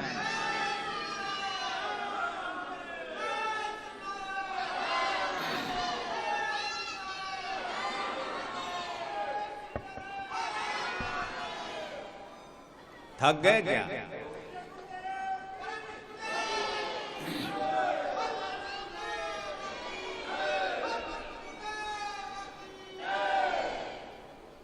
जय श्री नारायण, जय श्री नारायण, जय श्री नारायण। हर हर महादेव। फिर कह रहा हूं कि हाथ जब तक है, पता नहीं कल एक्सीडेंट हो टूटे, उसके पहले नारायण का नाम लिए रहे तो एक्सीडेंट से तो बचेंगे। आज दोनों हाथ ऊपर उठा लीजिए जिससे दुर्घटनाएं ना हो, और पूरी ताकत के साथ हर हर महादेव, हर हर महादेव, हर हर हर। तो भारत भा प्रकाश है, रतलीन है, जो तन मन से पार दुखों से मुक्त होने के लिए प्राण प्रकाश की ओर गतिशील है, वही भारत, वही साधक है, वही शिष्य है, वही व्यक्ति है, वही शुद्धि और सुजान है। और ऐसा व्यक्ति ही जो समस्त दुखों से मुक्त होना चाहता है, उसको गंगा में स्नान करना पड़ेगा। गंगा में स्नान करके सदगुरु के सानिध्य में जाकर उसे दीक्षा प्राप्त करनी पड़ेगी। गुरु के पास जाकर जीवन में उसे दीक्षा प्राप्त कर अपने जीवन को धन्य करना पड़ेगा। तब हम समस्त दुखों से मुक्त होकर प्रयागराज प्राण में प्रवेश करेंगे। प्रयागराज प्राण, प्रयागराज प्राण जहां शांति है, असीम शांति जहां है, प्रयागराज प्राण आंखें बंद कर उतर कर ही उस प्रयागराज की महिमा से हम अपने आप में धन्य हो सकते हैं। प्रयागराज में बैठे हैं, अभी बाहर, हमें भीतर जाना है और भीतर जाने के लिए हमें उस गंगा में स्नान कर गुरु के सानिध्यता से, उसकी शक्ति से, उसकी साधना से अपने प्राण में प्रवेश करना है। और कल मौनी अमावस्या है। मौनी अमावस्या में स्नान बहुत पुण्यदायी व्यक्ति जो होते हैं वो करते हैं। पूरे मुहूर्तों में मौनी अमावस्या का मुहूर्त अपने आप में श्रेष्ठतम, यानी जो मौनी अमावस्या में स्नान कर ले, अवश्य ही शास्त्रों में कहा कि वो अवश्य ही समस्त पापों से मुक्त हो जाता है। हमारे सारे पुराणों में कहा कि मौनी अमावस्या का स्नान अगर गुरु दीक्षा प्राप्त करके करे तो अवश्य ही निश्चित रूप से वो समस्त पापों तापों से मुक्त हो जाता है। क्या आपने गुरु दीक्षा प्राप्त करी है? अगर गुरु ना प्राप्त किया हो, गुरु प्राप्त करी हो तो डुबकी जरूर मारना।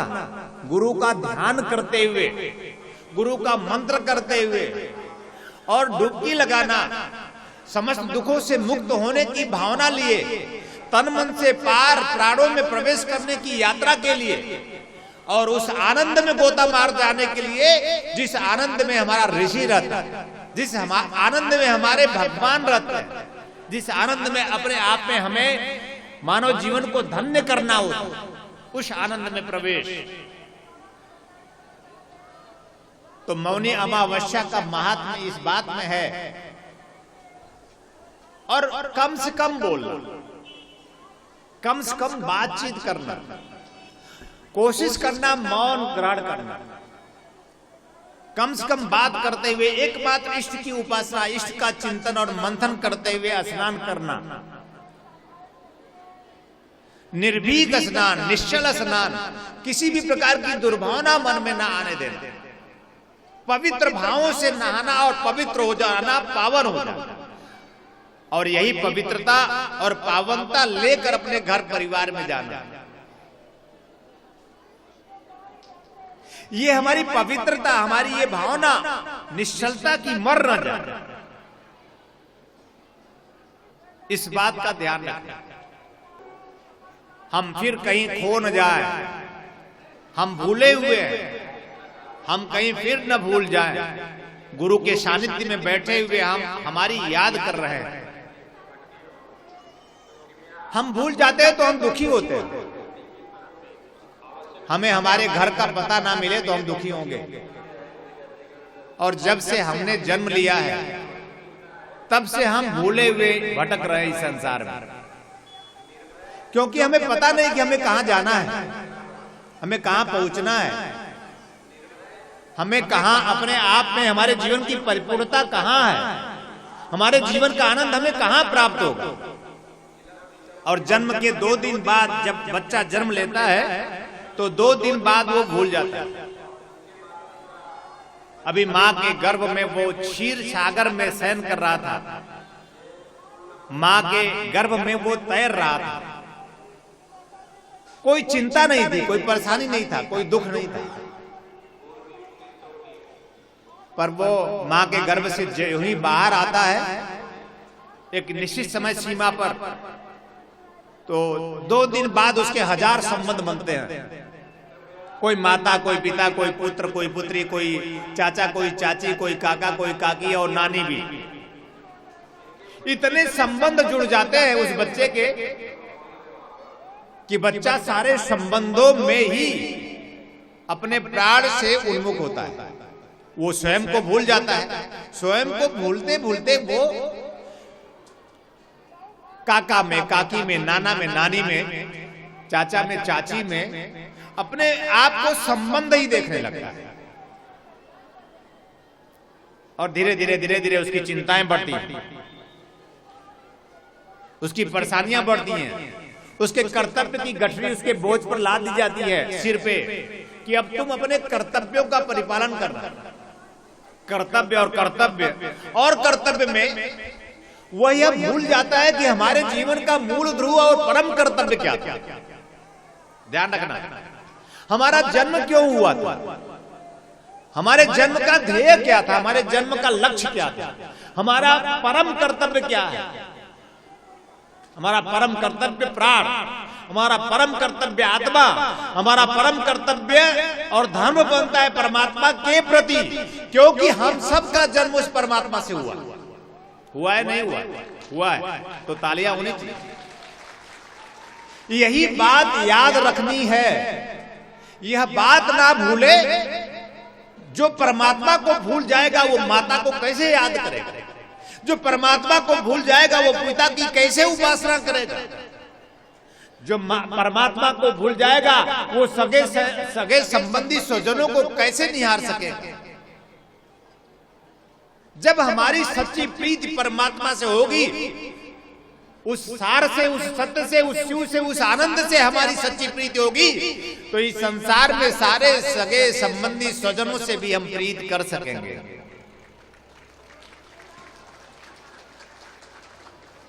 आज हम सभी प्रेम मांग रहे हैं।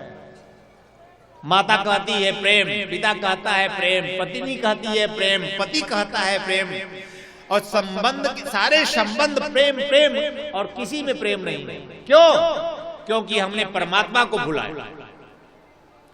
प्रेम तो परमात्मा का प्रसाद है, प्रेम तो परमात्मा का प्रसाद है जो एकमात्र सद्गुरु की कृपा से मिलता है। तालियां। और एक बात ध्यान रखना, इस मेले में आए हो, बहुत प्रसाद बट रहा है। वो प्रसाद मिले ना मिले, भूखे रहना चलेगा, लेकिन प्रेम प्रसाद की कामना जरूर करना। अगर हमें इस मेले में कोई गुरु मिल जाए और वो मुझे प्रेम प्रसाद दे दे, जो परमात्मा द्वारा ही प्राप्त होता है, सद्गुरु की ऐसी शक्ति और क्षमता होती है, अगर उसके श्री चरणों के प्रति प्रीति हो तो प्रेम प्रसाद मिले। प्रसाद कोई भोजन नहीं होता, ये तो तुम घर पे रोज करते हो। प्रसाद कोई वो लाची दाना नहीं होता, शक्कर के बने हुए वो सफेद सफेद, और कुछ लाई और या बुनिया, खुश हो जाते हो खा के। प्रसाद तो उन्हें ही मिला है जिन्होंने कम खाया है। जो कम खाते हैं, हमारी माताएं कहती थी गम खा, मतलब रुका, थोड़ा ठहर, गम खा। माई बहुत भूख लगी है, माई कहती गम खा भैया, अभी हम रोटी बनावत है। गम खा मतलब संतोष कर, गम खा और कम खा। जिसने ये जीवन में सूत्र अपना लेगा, गम खाने का और कम खाने का, अवश्य ही वो प्रयागराज में उस पावन पूरे स्थली पर उस प्राण में प्रवेश करने का अधिकारी होगा। सुनते नहीं, ये सूत्र था, मेरी माई ने भुला दिया होगा तुमने कि गम खा। आजकल तो लोग बोलते ही नहीं। माँ ने कहा गम खा बचपन में, गुरु कह रहा है कम खा बड़े होने में। जो गम और कम खाता है, क्या ख्याल है, यहाँ आए होगे, फ्री तो मिल रहा है, देखो मेरे बगल में, खूब खा सकते हो। ये पूरा 24 घंटे भंडारा चल रहा है भगवान शिव की अनन्य कृपा से, तुम सब भी खा सकते हो, लेकिन भूलना मत खाना, अर्पित करके खाना। और गुरु जी ने कहा है कम खाना। हमारे शरीर का रोग बढ़ता गया ज्यादा खाने से। हम रोगी होते चले गए, नाना प्रकार के रोगों ने हमें घेर लिया, क्योंकि हम ज्यादा और ज्यादा और हर समय खाने लगे। अगर हम 2 टाइम खाएं, गृहस्थ हैं इसलिए कर रहे हैं, अगर हम 2 समय खाएं, एक सुबह खाएं एक शाम खाएं, तो हम कभी भी रोगी ना हो। क्या ख्याल है?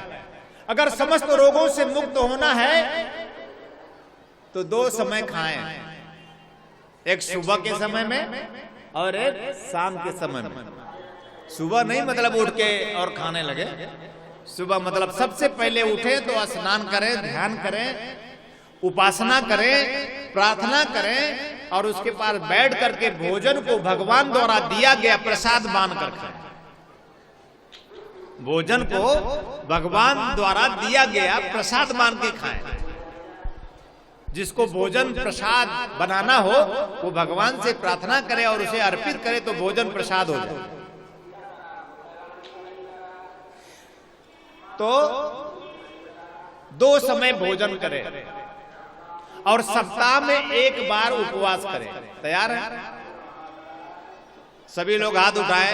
आज यहां कुछ दान करना है, दान करने के लिए तैयार है? घबराइए मत, मैं दान बहुत पक्का लेता हूं और आपका दान मैं आपका बचाऊंगा। हाथ नीचे। मुझे आपसे दक्षिणा चाहिए। अगर प्रयाग की धरती पे आए हैं तो हमारे शास्त्रों में लिखा है दान और पुण्य करो, दान पुण्य करो। यहां पर सदगुरुओं को दान दो, संतों को दान दो। बोले क्या? बोले तिल और गुड़, तिल और गुड़ मिक्स करो और उसको दान दो तो पुण्य प्राप्त होता है। सबसे बड़ी बात है इन तीर्थालय में आकर ऐसी चेतना प्राप्त करना और गुरु को न्यौछावर देना, दक्षिणा देना। तो मैं आज आपसे दक्षिणा मांगता हूं कि 2 समय से ज्यादा कभी नहीं खाएंगे। वादा कीजिए। बोलिए जय श्री नारायण। दोनों हाथ उठा के। 2 समय से ज्यादा कभी नहीं खाएंगे। 2 समय से ज्यादा कभी नहीं खाएंगे। दूसरा दक्षिणा है सप्ताह में 1 बार व्रत रखेंगे। किसी भी प्रकार का अन्न नहीं लेंगे और आलू 1 किलो उबाल कर तो कभी नहीं खाएंगे। क्योंकि जब हम आपको उपवास बताएंगे तो आप आलू रोटी 4 खाते थे, आलू 1 किलो तल के खाएंगे। तो ये उपवास नहीं है।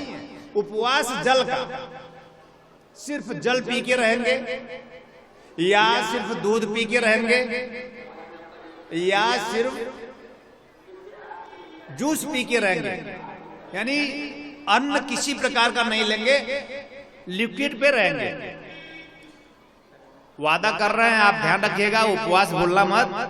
प्रत्येक व्यक्ति सप्ताह में 1 बार जो भी वार पसंद हो, रविवार, सोमवार, मंगलवार, बुधवार, गुरुवार, शुक्रवार, शनिवार, कोई भी वार जो आपको पसंद हो, सप्ताह में 1 बार व्रत रहेंगे। ये दक्षिणा दे के जाइएगा और अगर नहीं रहेंगे तो मैं आपके घर पे आकर के आपकी भूख मिटाऊंगा।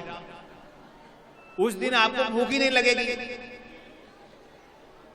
ध्यान रखना कि आपको पहला दान आपने दिया कि 2 समय से ज्यादा नहीं खाएंगे।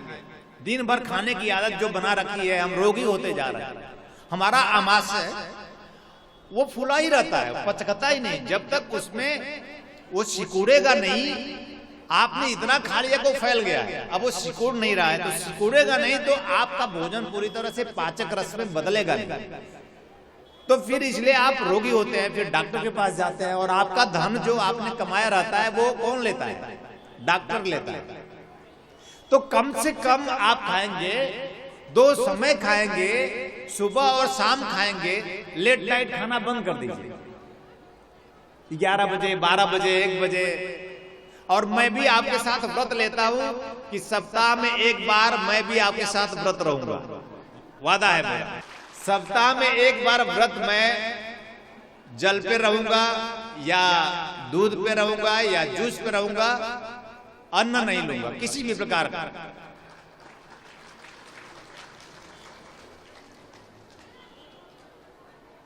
और दूसरा, 2 टाइम से ज्यादा खाना नहीं खाऊंगा।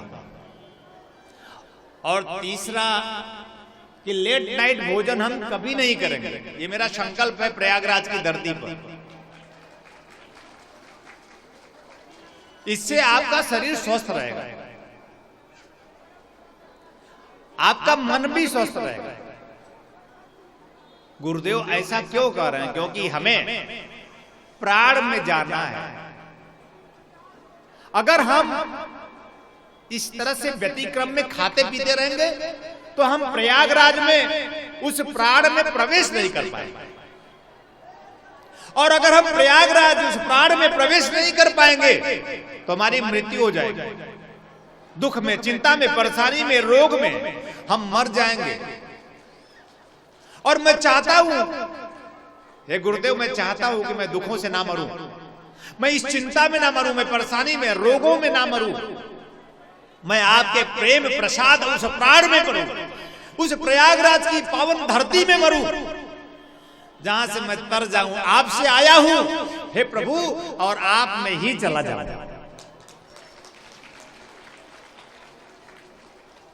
बोलो जय श्री नारायण।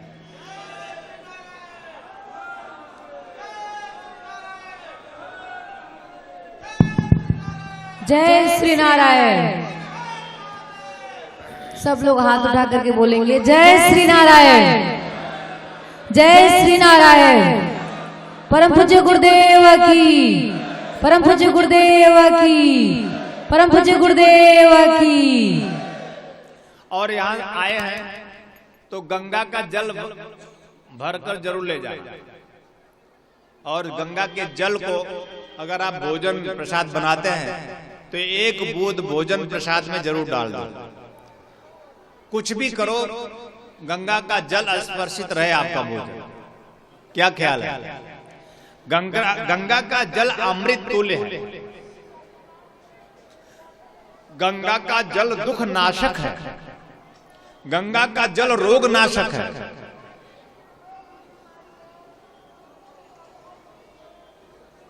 गंगा का जल जीवनदायक है।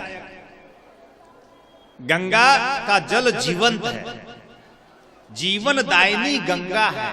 ध्यान रखने, मैं बार बार जीवनदायी गंगा है, उसके पास बैठकर हम तरने की भावना में आते हैं। ऐसा किसी और नदी में शक्ति नहीं है, ऐसी अन्य नदी में क्षमता नहीं है जो गंगा जल में है। क्योंकि उसमें प्राण ऋषियों का एक ऐसी मतलब विज्ञान ने खोज की है कि आखिर यह जल गंदा क्यों नहीं होता। तो विज्ञान सिर्फ इतना बता पाया कि उसमें एक ऐसी रासायनिक क्रिया है कि उसमें गंगा नदी में और कोई भी नदियों का प्रवेश हो जाए, चाहे वो यमुना मिल जाए, चाहे वो कोई भी अन्य नदी मिल जाए, गंगा का ही रूप ले लेती है।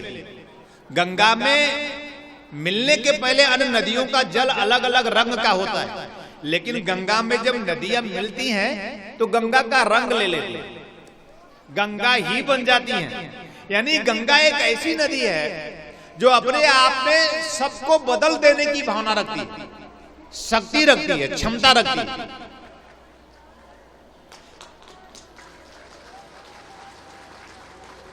और हम यहां इस प्रयागराज प्राण में सदगुरु के सानिध्य साहचर्य में विराजमान है, बैठे हुए हैं उस संगम के तट पर, जहां पर हम मिलेंगे, जहां पे हमारा संगम होगा। संगम किसे कहते हैं उसे भी जान लेना। संगम कहते हैं गंगा और यमुना, 2 नदियां जहां मिलती हैं, जिस केंद्र बिंदु पर मिलती हैं,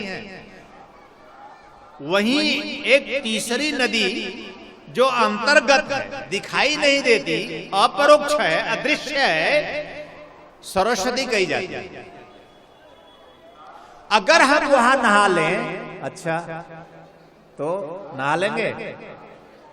जहां गंगा यमुना मिलती है, अगर हम उस मुहूर्त में वहां नहा लें तो तर जाएंगे, नहा लेंगे। वहां किसी को जाने ही नहीं दिया जाता। ये तो पक्का है, तरेंगे या नहीं तरेंगे, पर मर तो जरूर जाएगा कि नहीं। और हम मरना नहीं चाहते। इस संसार में कोई व्यक्ति मरना क्यों नहीं चाहता? कभी सोचा आपने? क्योंकि व्यक्ति उस अमर से है, उस अविनाशी से है, उस आत्मा परमात्मा से है, जिसकी प्रकृति ही, जिसका स्वभाव ही अमरता का है, अविनाशी का है, जो कभी मरा ही नहीं है।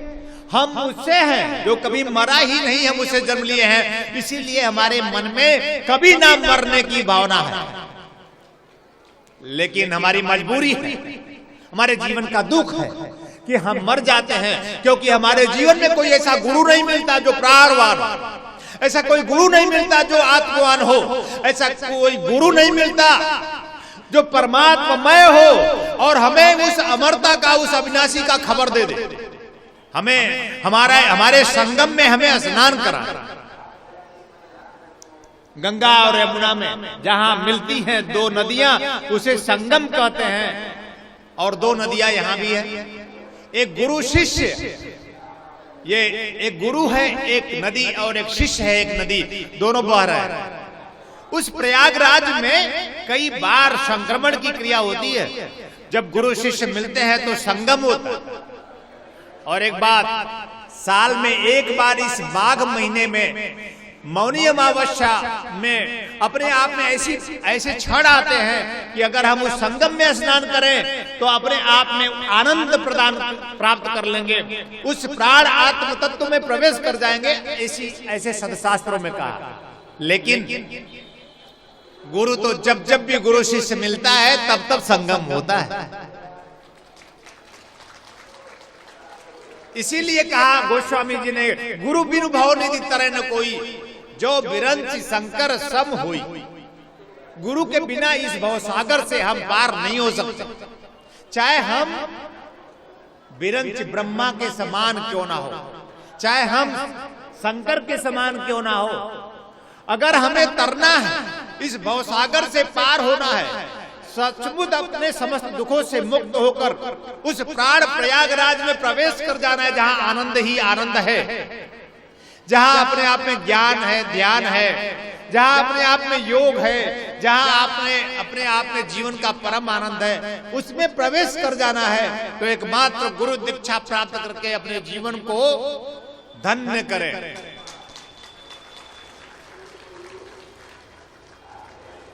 बोलो जय श्री नारायण।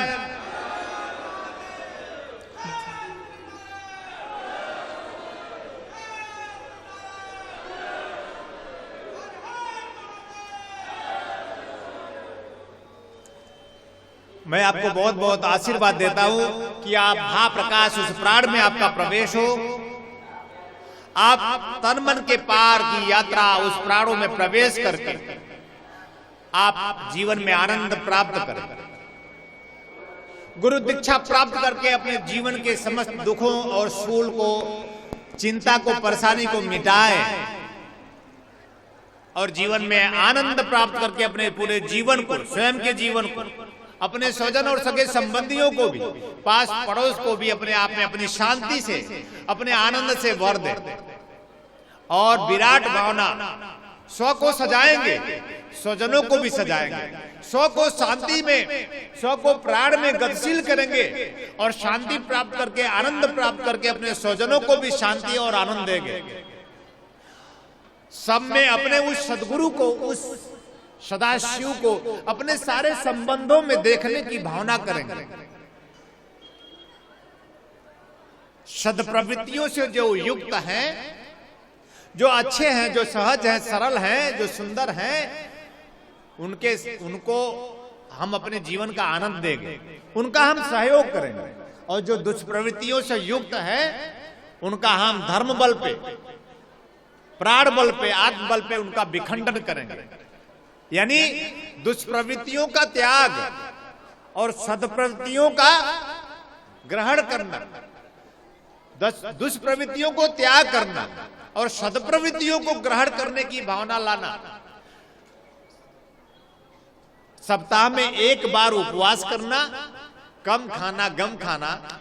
मेरा आशीर्वाद है आपका जीवन पहले से ज्यादा निरोगी होगा, सुखी होगा, आनंद से भरपूर होगा, परिपूर्ण होगा और मेरे साथ जीवन का आनंद आप प्राप्त कर सके। मैं बहुत बहुत हृदय से आप सबको इन 2 दिनों में आशीर्वाद देता हूं, कल्याण कामना करता हूं कि इस प्रयागराज की पावन धरती पर मां गंगा के तट पर संगम में स्नान करके अपने जीवन को धन्य करें और गंगा को संरक्षित करें, सुरक्षित करें, गंगा को साफ सुथरा रखें और गंगा को अपने आप में जीवनदायिनी मां गंगा को प्रणाम करें और उसको अपने आप में दिव्य और पवित्र बनाए रखें और दिव्य और पवित्र होने की भावना करें, प्रार्थना करें। इसी के साथ मैं आपको बहुत बहुत आशीर्वाद देता हूं, कल्याण कामना करता हूं और भजन के माध्यम से मां गंगा की निर्मल धारा के लिए हम सब संकल्प लेते हैं कि हम सब भारतवासी मां गंगा को अत्यंत पावनता के साथ इस भारत भूमि पर सदा सदा चिरकाल तक ऐसे ही प्रवाहित रहने की भावना लाएंगे और उसके लिए प्रयास करेंगे कि मां गंगा गंदी ना हो, साफ सुथरी रखेंगे और ज्यादा से ज्यादा गंगा जल को संरक्षित करने के लिए ज्यादा से ज्यादा वृक्ष लगाएंगे, पेड़ पौधे लगाएंगे, अपने घर में, परिवार में, अपने गमले में, हर जगह, अपने खेत में, बाड़ी में कोशिश कीजिए कि आप जल संरक्षित रहे, सुरक्षित रहे। तभी संरक्षित और सुरक्षित रहेगा जब हम ज्यादा से ज्यादा वृक्ष लगाएंगे, ज्यादा से ज्यादा पौधे लगाएंगे, ज्यादा से ज्यादा गमले लगाएंगे। कोशिश कीजिए कि आपके घर में तुलसी का वृक्ष हो, ज्यादा से ज्यादा तुलसी के वृक्ष लगे। आपके घर में छोटे छोटे गमले में छोटे छोटे पौधे आप लगाएं और उसको नित्य 1 गिलास जल आप अर्पित करें। मैं आपको बहुत बहुत हृदय से आशीर्वाद देता हूं, कल्याण कामना करता हूं और आपके जीवन को परिपूर्ण होने का बहुत बहुत आशीर्वाद देता हूं। जय श्री नारायण, जय श्री नारायण, हर हर।